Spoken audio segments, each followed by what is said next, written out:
Warm and pleasant greetings everyone and welcome to another episode of Revalida on Elizalde Broadcasting. Again, I'm your host, Dr. Benedict David and mapagpalang araw ng Sabado.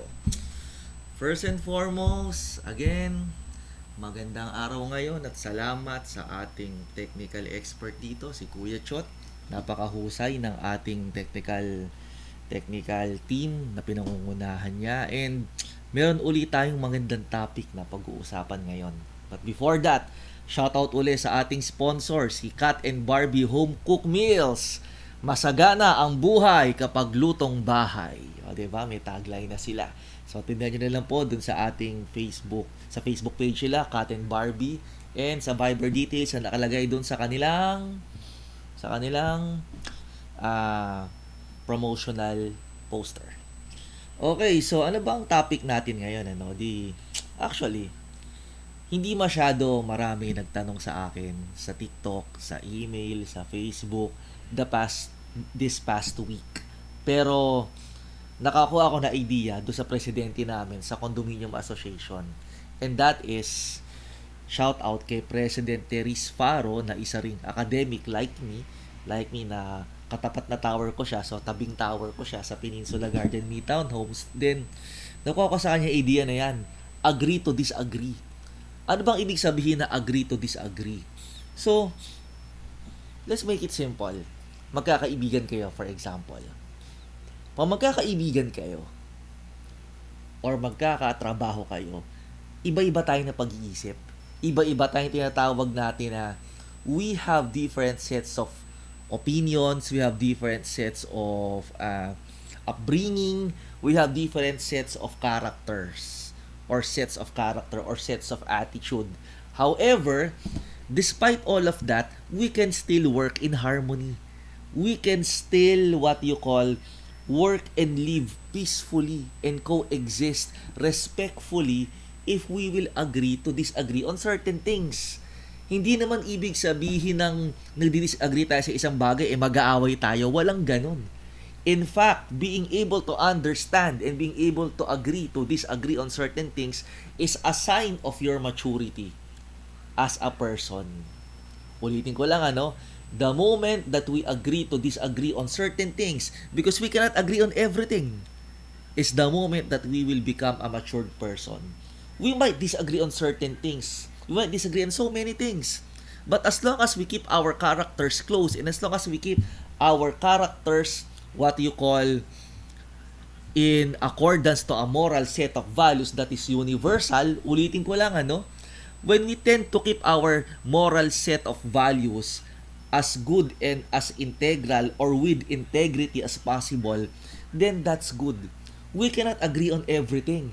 Because if we agree on everything, it means that we are not effective because there is no diversity. Alright? The primary purpose of diversity is to create positive disagreements. Bakit? Kasi kung wala kang disagreements sa mga kasama mo sa trabaho or kaibigan mo, it means you are not cohesive. It means that you are just one way or having a one-way thinking. And diversity and disagreements are healthy if used constructively. Alright? Kaya nga we can all agree to disagree because there is diversity as it should be. Because it develops growth. It takes us beyond our comfort zone. Yun ang ibig sabihin ng agree to disagree. Yun ang natutunan ko sa presidente namin yun. Although alam ko yan, syempre nasa estado na rin naman ako, pero gusto kong i-share, natutunan ko yung quote na sinabi ng presidente namin. Hindi ko na sabihin ko Syempre, data privacy na namin sa Condominium Association yan. Incorporated sa condo namin, kung ano yung mga pinag-uusapan namin, data privacy na yan.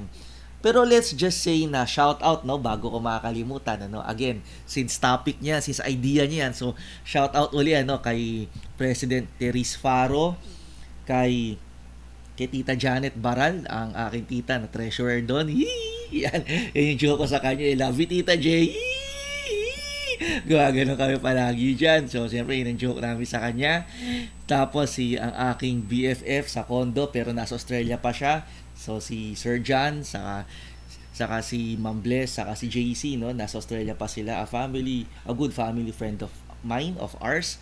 Then sa mga tower rep, syempre si Tita Jo na parang mother figure ka na rin dyan.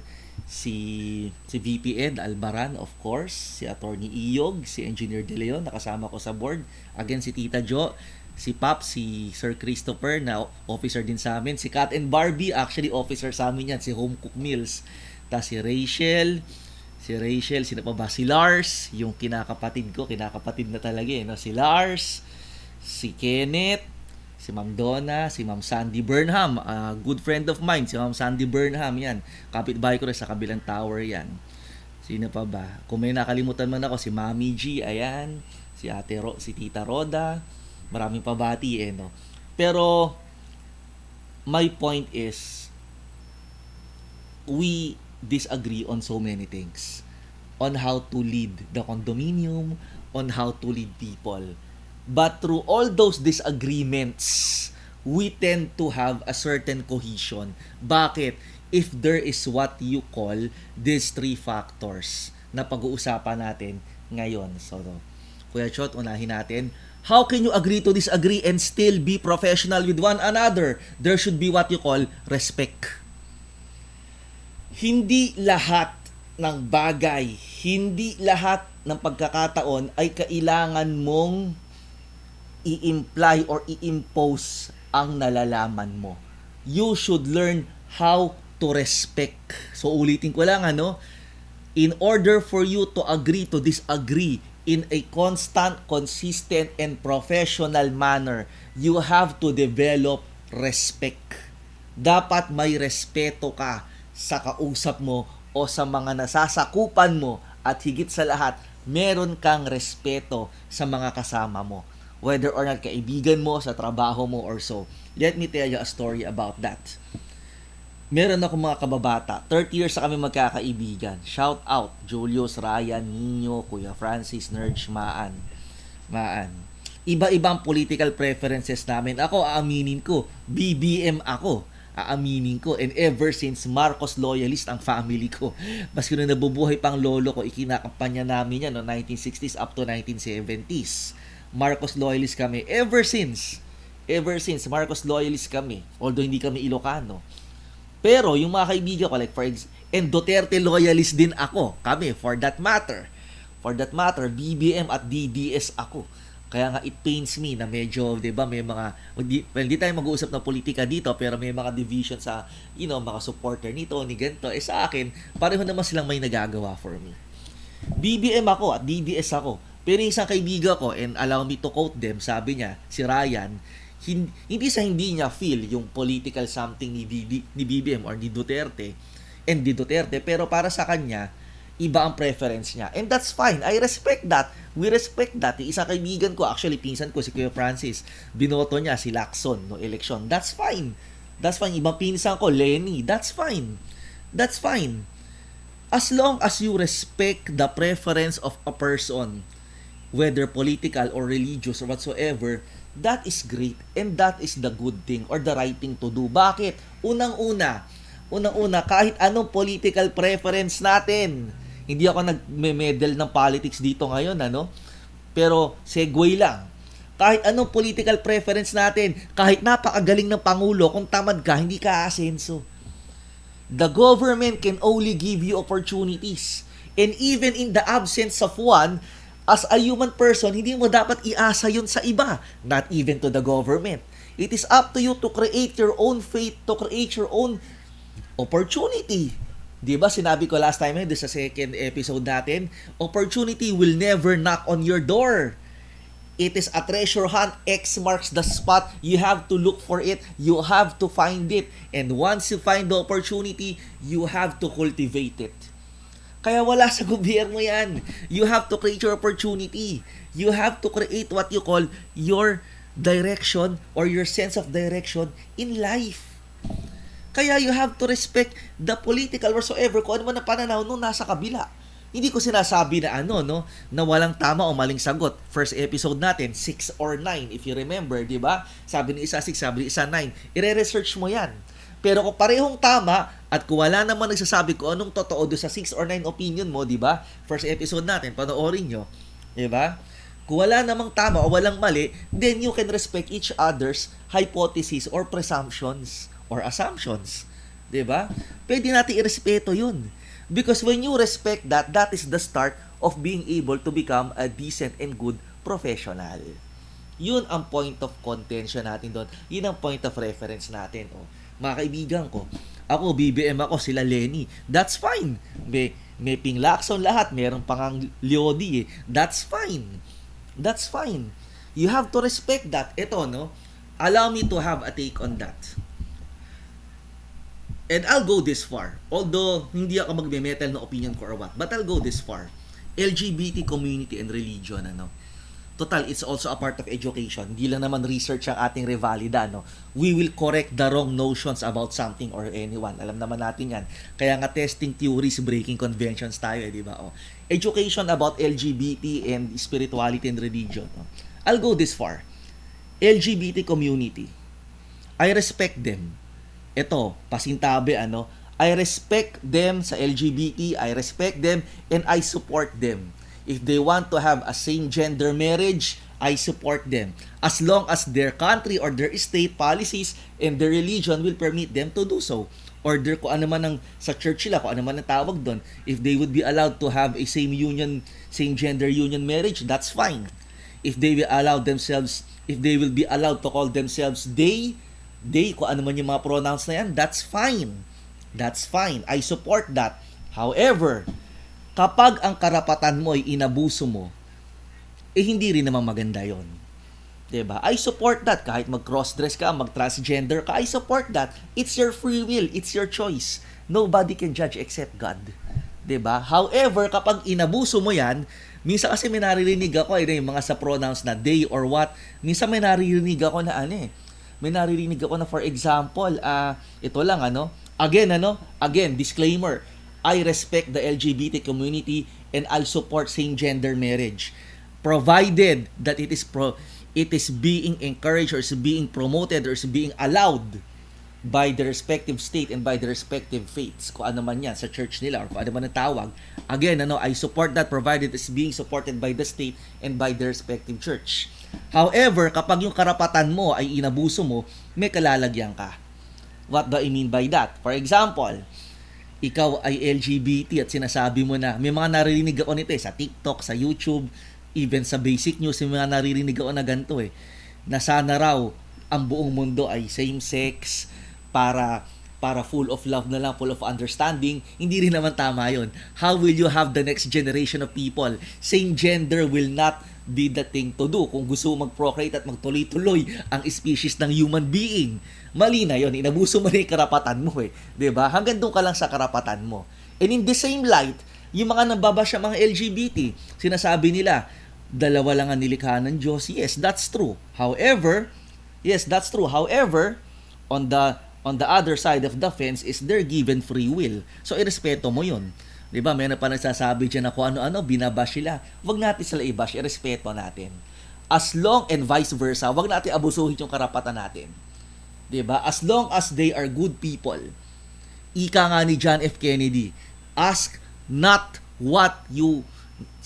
ika nga ni John F. Kennedy, ask what you can do for the government, not what the government can do for you.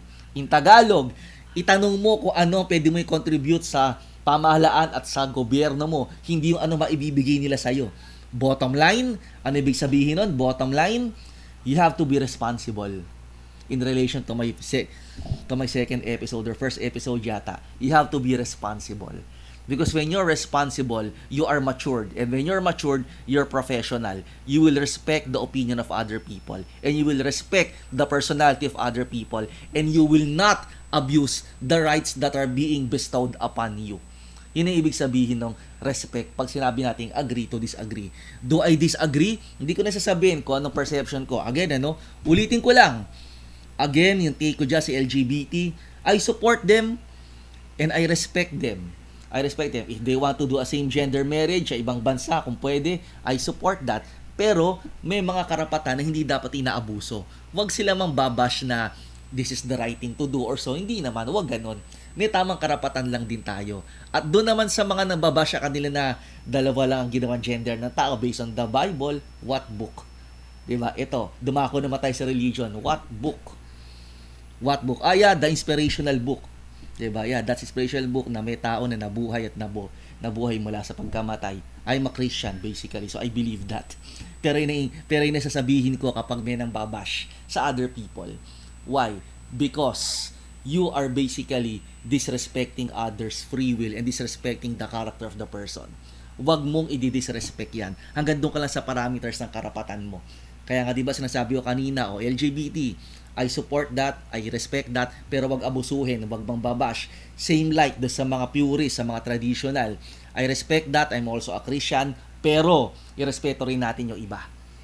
Minsan, I'm gonna share a conversation out of respect or in the matter of respect. Meron akong nakausap na pastor before. Actually, nag-apply ako na sa isang school. So sabi, pastor daw siya. Sige, fine. Siya yung chairman, department head. Sabi niya, last year yun, sabi niya sa akin, Dr. David, why do you have... Una niyang tanong was, anong religion mo? Sabi ko, I'm a Christian. Pero bakit dito sa birth certificate mo, Roman Catholic ka, then you got converted into a Seventh-day Adventist? So ano talagang religion mo? Is it Christian or Catholic? Sabi ko, Christian. Tapos sabi niya, Seventh-day Adventist. No, I'm a Christian. So, naguguluhan siya. So, sabi niya, sige, after ng interview, na-hire naman ako as a research consultant. Pero, nag-usap pa after that. Why do you insist that you're a Christian? Kung Protestant ka. Kung SDA ka, Seventh-day Adventist ka. By the way, Sabat ngayon sa mga kapatid ko sa pananampalataya and I'm working.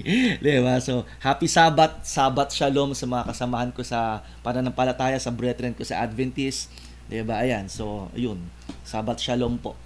So, ayan. So, nag-usap kami ng pastor na yon doon sa pinag-apply ko as a research consultant, as a researcher. Sabi niya sa akin, what is it that you have that you are not identifying as a Catholic or an SDA? Because I believe in Christ. Hindi ako nagpipreach ng religion dito. No? I believe in Christ.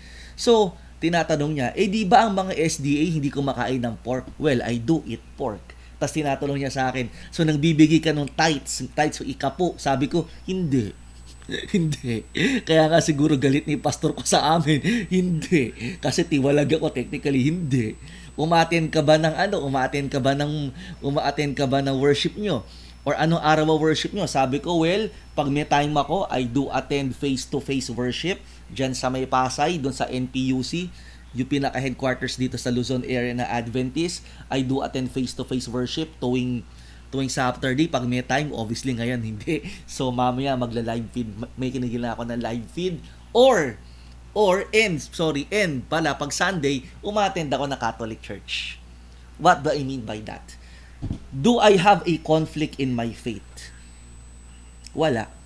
Because as long as I believe, being a Christian, kahit ano pa yan, okay yun. Do I eat pork? I do eat pork. Kahit bawal sa Adventist. Why? Not because pasaway ako, pero kasi I see things that go beyond what they say. Sa Catholic faith naman, do I think of the Pope as infallible? No, tao lang si Pope sa akin. Sa akin ba, do I think of the Bible as sola scriptura or as infallible? No, libro lang yan sa akin. I'm sorry to say that. Pero naniniwala ako kay Christ. Pero sa akin ang Bible, inspirational book lang. Hindi ko sinasabing lang na or so, divine intervention yan. Pero still, written by man about God. So, kung ano man ang paniniwala ko dyan, irespeto natin. If minsan, may kaibigan nga ako, nakausap ko, kaklase ko nung isa sa mga doctorals ko, Muslim siya, imam siya. I don't know if that's the right term, Nag-preach siya sa akin about the faith. And marami akong natutunan sa kanya. So, I can identify myself also as a part of that community. Although hindi ko alam kung ano tawag sa kanila, baptized or so, Siyempre, pero sa akin is, marami ako natutunan sa mga naituro niya about Islam. At dahil marami ako natutunan doon, isinasabuhay ko rin yung mga conversations na natutunan ko sa kanya. So for me, even though I'm a Christian, I do have what you call my practicing moral preferences. Ika nga ni Abraham Lincoln, if I do good, I feel good. If I do bad, I feel bad. That is my religion. So I respect, but also I demand respect in my beliefs.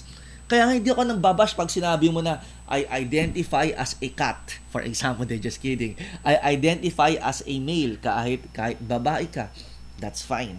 I respect that. But do not impose it on others. Because if you try to impose it on others that this is the only way to do, then inabuso mo na yung karapatan mo. Same thing with other religion. Ito na lang, para sa akin na lang. Ayoko siyempre sa ibang relihiyon. Yung pinapaniwalaan ko lang, I'm a Christian, I'm a Catholic, and I'm an Adventist combined by practice. Do I subscribe to Christianity? Of course. Do I preach? Of course. Of course. Kung hindi lang ako pasaway, baka pastor na ako sa Adventist. But do I impose it on others that this is the right thing to do? No. Kasi maraming paraan para mapunta ka sa langit. Maraming paraan, hindi lang isa. So I'm sorry, again, with reference to that book, hindi ko na sabihin ko ano, baka mabash tayo, baka ma-cyber level pa tayo, with reference to that book na nagsasabi na isa lang ang way towards God, hindi ako naniniwala doon. I'm sorry. Maraming paraan as long as you're righteous and you are just. Yun ang paniniwala ko dyan. As long as you're a good person, as long as you believe in something that is divine, that is good, I respect that. Whatever your religion is, kahit nga siguro maging universalist, atheist, kung ano man tawag mo, as long as you believe that there's something that created everything and that is good in your perception and that you become a good person towards yourself and towards others, I will respect that. We can agree to disagree on dogma, like yun nga yung pastor na kausap ko. I don't subscribe to his sola scriptura kasi hindi lang naman Bible. For me, being also a practicing Catholic, meron tayong mga sacred traditions, hindi lang naman Bible ang source ng ating spirituality. So I don't agree with that. Pero, I have respect because he is a good person. At ganoon din tingin niya sa akin. Kasi tingin niya ako ay hybrid Katoliko Adventist, nire-respeto niya. Kaya I consider him a good person. Yun ang tinatawag na respect. You can always agree to disagree. Pero may common denomination yan. And what are those common denominations? There should be a universal truth of set of values. Ano ibig ko sabihin doon? Universal truth of sets of values. Ano ibig sabihin doon? Golden rule, karma, yung mga basic na kahit sa relihiyon tinuturo. Diba? And when you are well educated, you should be able to discern. To discern meaning to understand and to apply. Above all, to apply those learnings into practice. You must be able to apply those learnings, those predications, and above all, those characters into practice. Those positivities into practice. Yes, nobody's perfect. Sino ba naman? I don't aspire to be. Ayoko ng ganun, yung perfectionist. No, take me as I am. Ika nga li Marilyn Monroe, if you cannot handle me at my worst, then you don't deserve my best. 'Di ba? So take me as I am, take it as it is, 'di ba? So sa akin, pag sinabi kong respect, to wrap it up, for me it's all a matter of acceptance as long as yung universal values ninyo nagkakasundo. Ako, I can talk to anybody, I can talk with anybody. I can talk with them. Hindi lang dyan, kahit sa politika, ito na lang, ayoko sa national politics, maano tayo dyan, sensitive topic yan Condo politics na lang sa amin, for example. Ito na lang, I'll be honest, ito na lang. Yung mga kasama ko ngayon, yung mga pinagbabati ko kanina, lalo sa board of directors, I love them. And I will have coffee with them this week pag nakompleto uli kami kasi iba nasa abroad pa. I love them, I'll have coffee with them. However, it won't hurt if I tell the world that I am a minority. Ano ibig sabihin nun? Meaning, kung sila halimbawa Republican or Democrat, ako yung kabila. Kung sila Republican, for example, sa US, kung sila Republican, silang 4 or silang 6, ako yung Democrat or vice versa. Hindi ko sinasabi opposition because opposition only comes when you disagree in terms of principle. Minority comes when you agree constructively. Yun ang difference sa akin nun. Pag sinabi opposition, totally ino-oppose mo sila. Totally, lahat ng principles sila, ino-oppose mo. Ako, minority. Because I agree with them, but I contradict some constructively. And I don't shy away from that na ako ay minority. At kung magkakaroon na election, I'll be having a different ticket. Meaning, I'll be having a different team. Not because I don't want them, don't get me wrong, and they know that. Not because I don't want them, in fact, I love them, but because I can work with anybody and everybody. So halimbawa, nagkaroon ng election, I'll be having a different ticket. I'll be having my own 6-7 man team for an election kung magkakaroon man, ano. Hindi naman to private knowledge. And if kami uling pito ang manalo, ba walang quorum, kami uling pito ang ma-retain, I love them. Sila kasama ko for the past 3-4 years, so walang problema din, magkakapi uli kami. But if I lose and silang matira, magkaroon na hybrid, I lose, I will support them. Kasi I will let the democracy of the residents decide through the election. 'Di ba? Kung magkakaroon ng quorum, kung may quorum. Ngayon, kung kami naman na manalo, may isang, dalawa, or halimbawa maging landslide yung ticket ko manalo, I'm willing to work with everybody and friends pa rin kami. At kung magkakaroon ng campaign period, halimbawa lang naman, magkaroon ng campaign period. Kasi we do allow that. Hindi naman yung campaigning talagang yung yung talagang may propaganda ka. Walang ganon, syempre. Ano ba naman ang condominium association, di naman barangay yan, 'di ba? Pag nagkaroon kami ng campaign, if ever, we will not bash anyone. I will not bash anyone. Magpapasalamat ako sa mga kasama ko. And ano ngayon na agenda ko? Ano ngayon ang item ko? Ang item ko is basically magte-thank you ako sa kanila and subukan naman nila yung ibang approach sa mga residente. Yun ang aking approach na good yan, sinusuportahan ko yan. Pero baka naman pwedeng subukan niyo yung idea ko ngayon. Total, 2 taon na tayo, 3 taon, mag-4 na taon na tayong magkakasama, 4 taon na magkakasama and nagmamahalan na tayo, nagkakapi na tayo, this and that. Baka naman pwedeng ibang style naman ang i-implement natin sa pamamagitan ng bago kong team. 'Di ba? Ganun ko siya ganun ko. Walang bashing, walang disagreements. Actually, hindi nga disagreement eh. Walang bashing, walang opposition. Everything is a smooth transition. Ganun ang nasa isip ko palagi. Hindi ako nang babash ng tao na, uy, mali ka, kami naman nauupo. No. I don't speak that way. I always speak this way. Thank you sa service. Salamat. Tama yan, effective eh. Pero baka naman sa mga residente, baka naman gusto niyo si Benedict ang mag-lead next time. 'Di ba? Baka naman sa Agosto o sa January kung kailan man, baka naman gusto niyo si Team Mohawk na ang maging leader niyo, yung mga ganun. Pero if not, salamat pa rin kasi nabigyan ako ng chance to express my opinion and to express my point of view. At yung point of view ko, hindi ko siya sasarilihin. Matalo manalo, i-share ko siya sa iba. Doon sa mananalo. Kasi walang inggit sa akin eh. And that is respect. Natalo ko. Halimbawa lang, wag naman, natalo ako. Pero still, madam, kung sino man na maging president, kung sila pa rin, ako maiwan, ako mawala. Itong plataforma ko, please, if you will, implement this. I-consider nyo lang, di ba? Baka naman sakaling lumusot, di ba? Try nyo, walang mawawala, di ba? And ako naman, kung kami papalarin, o kung kami pa rin, yung mga plataforma na isinalang ng iba, i-consider namin yan. Ganun yung team ko ngayon. But still, we disagree on so many things. Pero, there is respect. Kaya, smooth sailing ang pagpapatakbo namin doon sa association namin. Because, despite of our disagreements, we are still having the same level of professionalism. Ako, hindi ako pinipirmahan ng dokumento. They understand that. Pero hindi ibig sabihin na hindi ko susuportahan. Hindi lang ako subscribe doon sa idea. Pero pag binash yung idea niyan, ako makakabangga ng kalaban.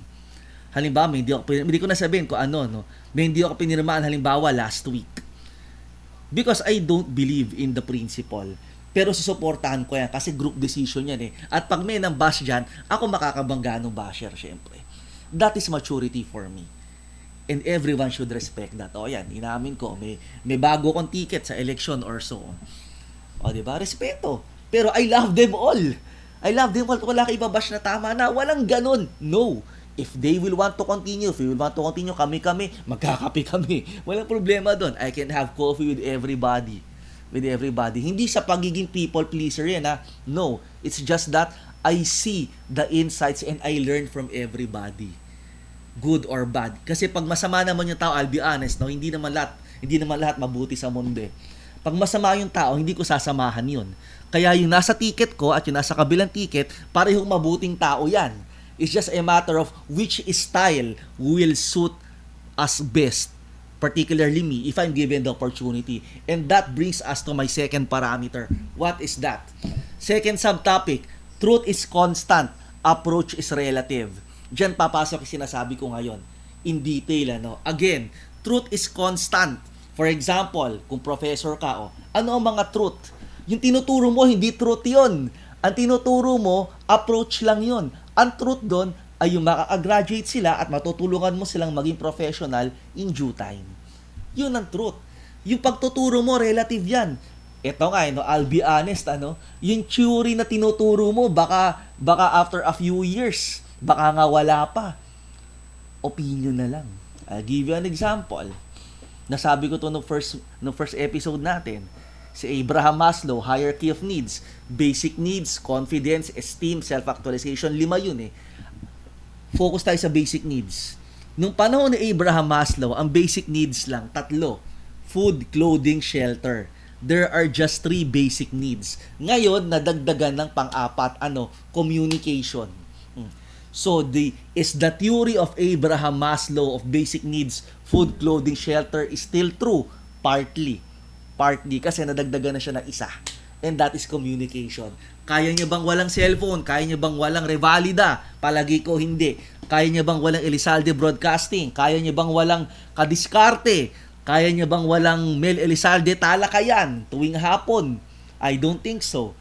Can we live without that? Kaya niya bang walang magandang araw? Ito si Mel Hota, alerto. At si Sir Dens sa kanya sulyap. Kaya niya bang wala yun? Hindi natin kaya. And that is communication. 'Di ba? Nag-i-improve, nag-a-upgrade. And there is what you call truth. Yun ang truth. Pero approach mo, that is relative. The manner of you in finding and seeking the truth will be relative. Ulitin ko lang, the pursuit of truth is depending on your approach. Parang religion, sinabi ko kanina, you might be a Muslim, might be a Catholic, might be a what you call this one, you might be a Jew, a Judean, di ba? But still, as long as you believe in something that is divine and that is the Creator, we should respect that. Even if you're an atheist, but if you believe that nature is the center of everything, it is the creation, that's fine. We respect that. But do not abuse your right. Or parang yung ito nga, yung aking sinasabi ngayon na iba ang ticket ko, pero I love all my friends. That is truth. But the approach in seeking the truth sa amin, and that is community service, that is the service to our residents, yun ang relative. Iba-iba ng approach. Iba-ibang approach, di ba? Like, di ba, no second episode, natatandaan niyo, sabi ko, hindi na baling mahal basta may quality. Di ba? Ibang mga kasama ko, they would want to achieve cost efficiency. Ako, quality kahit mahal. We disagree on that. But the thing is, nagkakasundo pa rin kami pagdating ng pag-support ng project na yon. Ako kasi di na baling mahal kahit na 50 million niya, kami budget naman, fine if that will achieve a certain something. If that will conform to the standards, that's fine. That's fine. Ngayon, cost efficiency sila, nire-respeto ko yon. I disagree with that. I didn't sign it. Kaya nga sinabi ko, di ba, I don't subscribe to it. Pero, I will support that. Bakit? Kasi tama rin naman yung goal eh. Ano ba yung goal? The goal is service. Genuine service. Iba lang yung approach. Ang approach nila, cost efficiency. Ang approach ko, I don't wanna call it quality. Kasi kahit naman sa cost efficiency, may quality di ba? I don't wanna call it like that. But what I do want to call it is basically yung tinatawag natin na hindi expensive hindi reason Pero sige, doon na tayo sa premium. What I'm after is premium. What they're after is cost efficiency. That's fine. That's fine. That's fine. Truth is constant and that is service. Yun nga lang, syempre, in due time, magkakaalamanan yan. And that is where the real truth will suffice.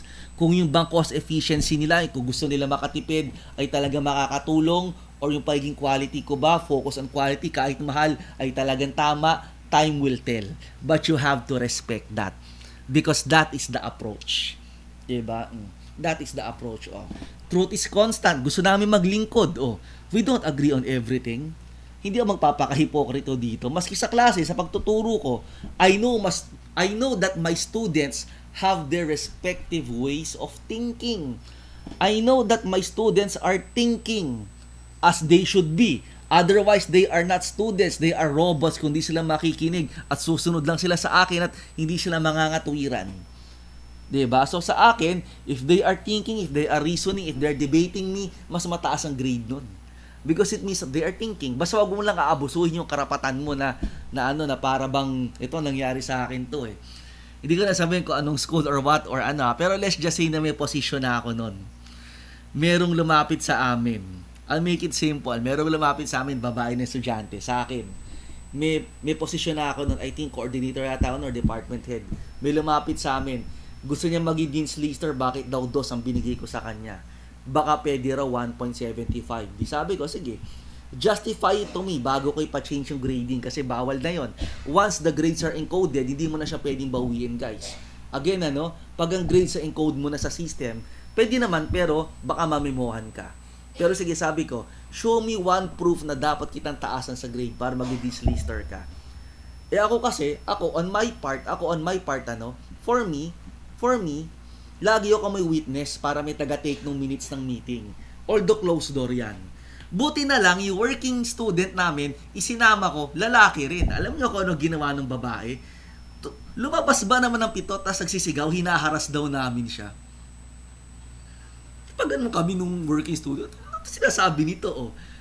May naniwala ba sa kanya? Meron, pinatawag kaming dalawa ng working students. Sabi sa amin, Dr. David, baka naman talaga hinaras mo. Sabi ko, buti may CCTV. Tingnan niya po yung CCTV, nakita, wala. Tapos sabi nung legal, buti may CCTV and even if wala, hindi mo naman hinabol Nakatawa pa nga kayo, nagtinginan kayo. The mere fact na hindi namin hinabol, ibig sabihin, walang commotion, walang agitation, ibig sabihin, fabricated. Sabi ko, si Raulo pala yung batang yan, kababaeng tao, si Raulo. Diba? Dinabrand pa siya ngayon, nabaliktad pa because of her aspirations to be perfect. Nagets nyo? She wanted that hindi naman niya deserve. Ika nga do not aim for something that you do not deserve.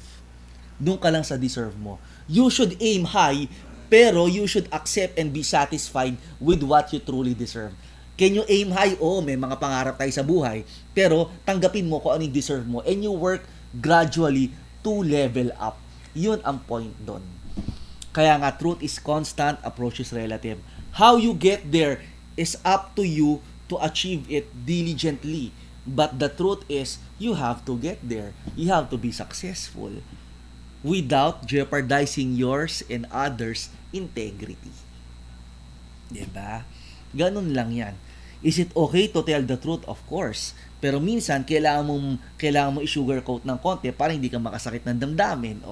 Diba? Gaya ngayon, yung mga sinabi ko kanina declarations, I think I started it. I think it won't create any clamor. Kung meron man, di publicity ko yun. Diba? Publicity pa rin namin yun. Diba? Hindi naman siya negative publicity. Sila lang nag-isip na negative. Diba? Naalala ko tuloy, before we go to the last subtopic. Naalala ko tuloy sinabi kagabi nung isang mason na dad ko. Kasi pag anak ka ng mason, natawag mo sa kapwa mason, dad. So sabi sa akin nung dad ko, shout out si Colonel Peter Beringa sa intelligence, sa Napolcom sa intelligence. Si Colonel Peter Beringa, nagkakwentuhan kami kagabi. Sa mga kapitbahay namin, sa mga nanonood sa kanya, sino si Colonel Peter Beringa? Siya yung may Ford Raptor na dilaw na nando sa may Mahogany Tower. Siya yon. Good friend of mine and a good brad of my father who is also a Freemason. Akuyang. Sabi ni Dad sa akin, ni Dad Peter sa akin, binigyan niya ako advice, sabi niya, pinuri niya ako, sabi niya, you're a good leader. Actually, hindi naman sa inaano ko, ikaw ang pinaka nakakasalamuha ko dito and you are a good leader because of what you do for the community. Minsan, nakikita ko sa Facebook, kuminita ulo mo, may nababash ka, that's fine. Pero binigyan niya ako na advice. Ano yung advice ni Dad Peter, ni Colonel Beringa, ano yung advice sa akin? Sabi niya, anak, kapag isang tao, kinausap ka at binabash ka, tingnan mo siya from head to foot. Hindi naman sabi niya, hindi naman sa manlalait tayo, pero tingnan mo yung personality niya. Kapag hindi siya match sa personality mo, ignore. Wag mo na sagutin. Tapos nagkwento siya sa akin, a very good parable. Ang kwento niya sa akin, sa alamat ng matching ng tigre sa kanong leon. Ano sabi niya? Sabi nung matching, ang kulay nung damo, blue. Sabi nung tigre, hindi, green. So nagtatalo sila. Lumapit sila doon sa King of the Jungle, yung leon. Sabi nung leon, Ang kulay nung damo ay blue. So naparosahan si Tigre dahil sinang-ayunan ni Leon yung matching. Anong moral lesson of the story? Sabi ko, Dad, parang mali naman yata yun. Sabi niya, hindi anak. Sabi ni Colonel Peter, hindi anak. Itong moral lesson of the story dyan, sabi sa akin ni Colonel, anak, ganto. Nung nilapitan nung tigre yung leon, sabi nung leon, nung tigre, ba't ako pinrosahan mo, ako yung tama. Alam mo sabi nung leon, alam ko ikaw yung tama, pero pinrosahan kita kasi alam mo na nga mali siya, pinatulan mo pa. Na-correct mo na nga siya once, twice, pinatulan mo pa, dinala mo pa sa akin. Nagets niyo yung point? So meaning, kung ang isang bagay ay hindi worth it palakihin, wag mo nang palakihin. Yun ang natutunan ko kay Colonel Beringa kagabi. Shout out uli sa kanya kung nanonood ka ngayon, Dad. Sir, maraming salamat sa moral lesson na yon. Kaya nga, the truth is constant eh. Approach is relative. The tiger bent the truth, broke the truth sa perception niya. Ipinagtanggol pa niya, alam naman ng lahat that the grass is green. It is not colored blue. O siya, naparusahan. Pinatulan niya eh. Tama na i-correct mo siya once or twice. Yun ang natutunan ko sa kanya. At hindi porke isa pa natutunan ko kahapon o sa ibang tao na to, no, this past few week, kay shout out kay Kuya Bernard, yung asawa ng presidente, first gentleman. Asawa siya, isa sa mabubuti at magagaling na mga residente do Tower representative. Sabi ni Kuya B sa akin, alamin mo at matuto ka sa mga taong nakapalibot sa'yo. At kung hindi mo kayang matuto doon, dahil wala kang matutunan, matuto ka sa pagkakamali nila. Lahat tayo may karapatan. Lahat tayo may karapatan na dapat isaalang-alang at irespeto. Pero yung karapatan na yon may hangganan, may limit. Huwag mong aabusuhin. Yun ang natutunan ko sa kanya. Which leads to the third one, our last subtopic, and that is, the conclusion should be respected and the conclusion is always the truth. Or accept the conclusion at the very least. What do I mean by accepting the conclusion? Shout out kay Tito Will na isa sa mga executives sa atin dito yan. They're watching right now. Why do we have to accept the conclusion? Babalik tayo sa number 1. Accepting the conclusion means there should be respect. Accepting the conclusion means you already sought the truth. And when you already sought the truth, you are willing to be corrected if you are wrong and you're willing to defend if you are right. Kaya accept the conclusion. Again, yung tatlo subtopics natin, it all boils down to this one. If you respect the character of a person without abusing his, her, or your own rights, you will be able to respect and agree even if you disagree. Agree to disagree ka only in principle, but you agree that you are both good people. And when you are respecting your brethren, or when you are respecting other people, you tend to seek the truth. Ngayon, kapag when you are constantly seeking the truth at nakita niyo na kung anong katotohanan, accept the truth as it is. If you're wrong, take accountability and always seek the truth. If you're right, be humble enough to share the truth with everybody. Sinabi rin to sa akin ni Colonel Peter kahapon, sabi niya sa akin, anak, when you do good, you don't do good for yourself. When you're a leader like you, sabi niya, like you, sabi niya sa akin, wag na ako, syempre nasa estado na siya, ikaw, bata-bata ka pa. You're a leader, you always speak for others. Pero you should always uphold the truth. Sabi niya, taming ginagawa mo dito. Sabi lang niya sa akin, medyo boss ang mali pagsagot-sagot yung bashback. It's not worth it. Sabi niya, nasabi mo na yung totoo, okay niya. Sagutin mo siya once, twice, maximum thrice, okay na yun. The rest, let it go. Let it go. Nasabi mo na yung totoo eh. 'Di ba? Kung hindi nila ma-accept yung conclusion, it means that they don't respect you. If they cannot accept the truth, it means that they don't respect even themselves. I remember one time na napanood ko yung part 3 ng Transformers na movie. Kung alam niyo, spoiler alert, may isang Autobot, alam naman natin siguro, 'di ba, Transformers, si Autobot saka si Decepticons. Ang bababait yung mga Autobot. May isang Autobot, si Sentinel Prime, na kamag-anak yata kung ano man ang relationship niya kay Optimus Prime. May isang leader na nag-betray ng mga Autobots, pumanig sa kabila. Alam niyo, sabi ni Optimus Prime doon kay Sentinel Prime na nag-betray, you didn't betray us, you betrayed yourself. And the failure to accept the truth, the failure to accept a conclusion is a betrayal to yourself. Not to others. Bakit? Kapag hindi mo tagap ang katotohanan, again, If you do not accept the truth, it means that you are not professional. And if you are not a professional, it means you are immature. It means that you are not willing to learn. And your failure to learn will give you no growth at all. It will even give you the worst friends or the worst circle possible, ano? So ganun 'yan. If you are not accepting of the truth, if you are not subscribing to the truth, if you are not accepting that you stand to be corrected, then you will be on the wrong circle of friends. You'll be on the wrong circle of principles. Ganun lang yan, ano? I hate to say this, pero I know some who are like that. Hindi na magbabanggit ng pangalan, pero, when they say that they are always right, when even when people admit that they are wrong, alam mo, pag tama siya, inaabuso niya yung karapatan niya bilang tama. Hindi ganun. A righteous person, a matured person, when right, will always share that blessing of being right. Because we do not own the exclusivity towards something that is right. What is right should be for everybody. And what is wrong is for us to be learned and corrected. Yun ang ibig sabihin natin dito sa accept the conclusion. Kaya nga, you agree to disagree, but that is the stepping stone towards achieving what is right, towards seeking the truth. Paano ka magkakaroon ng truth seeking kung hindi kayo nagdi-disagree? 'Di ba? Kasi malamang kung may disagreement kayo, isa sa inyo tama, or baka naman pareho kayong tama, iba lang yung approach, or baka pareho kayong mali. 'Di ba? Pero if you will not seek the truth, and if you are not open-minded to accept the conclusion or the truth, mahihirapan tayo diyan. Ibig sabihin na stubborn ka, matigas sa ulo mo. Which is wrong.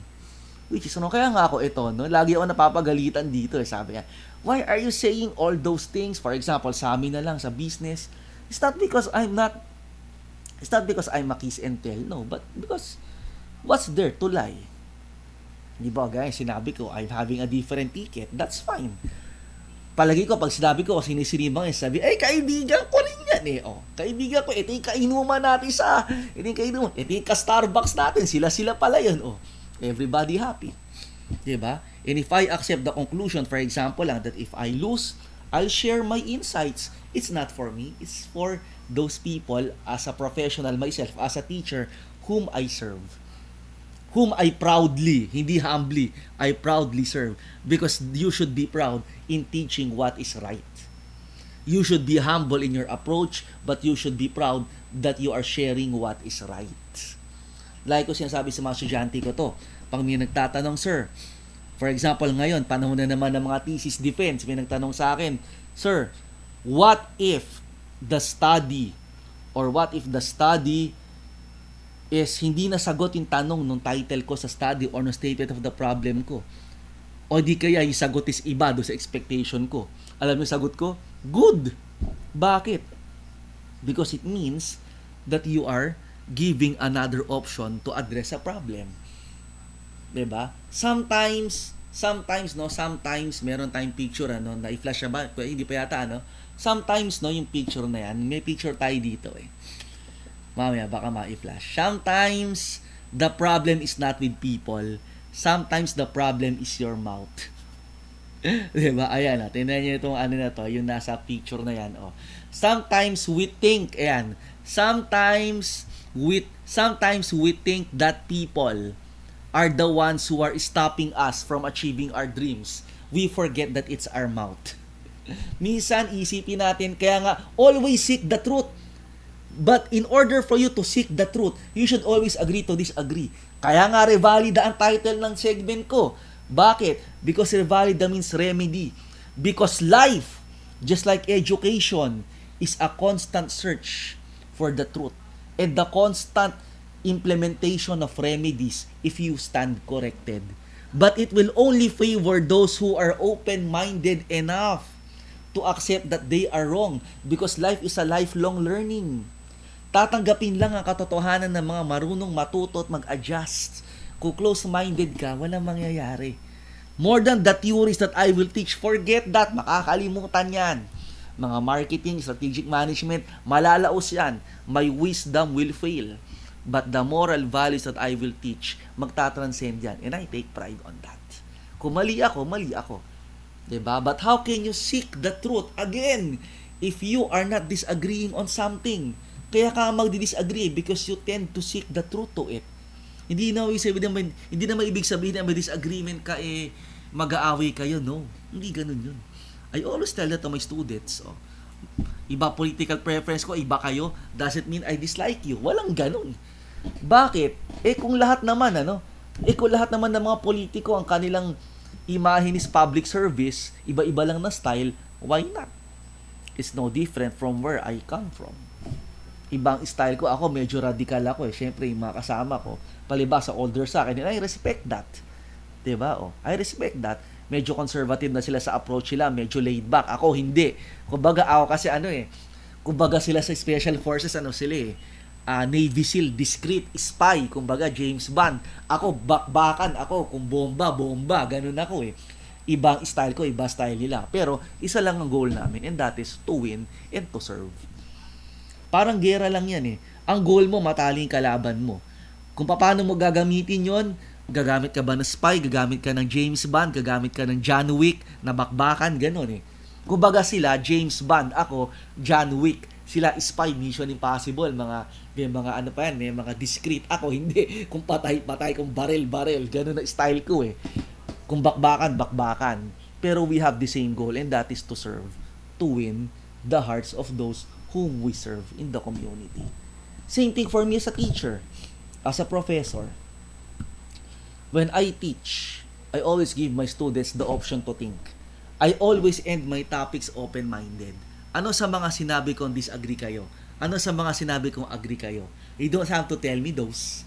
Although sa exam, tinatanong ko yon. Ganun palagi exam ko, sa final exam ko. Every single time, sa 18 years na nagtuturo ako in counting, yung palagi final exam ko. Ano ang mga natutunan mo? Ano ang mga nag-agree ka? Ano ang mga disagree ka? If you disagree, why? And how can you improve on that? And believe me, sa 18 years na nagtuturo ako, minsan napuprove ko, kadalasan din, tama yung estudyante. And I stand corrected, nag-a-adjust ako. Because knowledge and learning and wisdom knows no age. Kahit mas bata sa yan, marami ka rin matututunan dyan. Hindi dapat tayo closed-minded sa ganyan. And I take pride on that. Kahit na minsan, halimbawa, yung tao medyo arrogante sa tingin mo, tingnan mo yung konteksto ng sinasabi niya. Well, kung talagang walang laman, layuan mo siya. 'Diba? Pero kung may laman, pakinggan mo siya. 'Diba? Ganun ang buhay Ganun tinatawag natin na inclusive form of learning, meaning ipapasok mo lahat sa'yo. Pero yung thinking mo dapat exclusive, meaning ikaw ang may thinking ng tama, hindi ko i-impose, pero dahan-dahan mong i-preach. 'Diba? Dahan-dahan. But yung kausap mo is open-minded dapat siya to listen to you. At ikaw din, open-minded ka and humble enough and, should I say, professional enough or matured enough to handle all those discrepancies. Diba? So, that's how we agree to disagree. Diba? So, I'll leave you with an open-ended topic ngayon. Sa lahat ng sinabi ko, sa lahat ng mga taong nabanggit ko ngayon, sa lahat ng mga na-share ko na at na-marites ko ngayong araw na to, ano yung mga nag-disagree kayo at nag-agree kayo? If you want to comment on that, pwede kayo mag-comment sa YouTube, pwede kayo mag-PM sa akin, pwede nyo ako i-bash or so, sasagutin ko yan. Kung mali ako, aaminin ko. Pero kung tama ako, I'll be humble enough to further share the things that I learned. Because that's life. It is a constant process of learning. Diba? So with that, we end our episode for today. Maraming salamat, and next episode we'll have another very interesting life topic related to pag-aaral ng buhay. Alright, so again, God bless and have a happy weekend everyone. Maraming salamat po.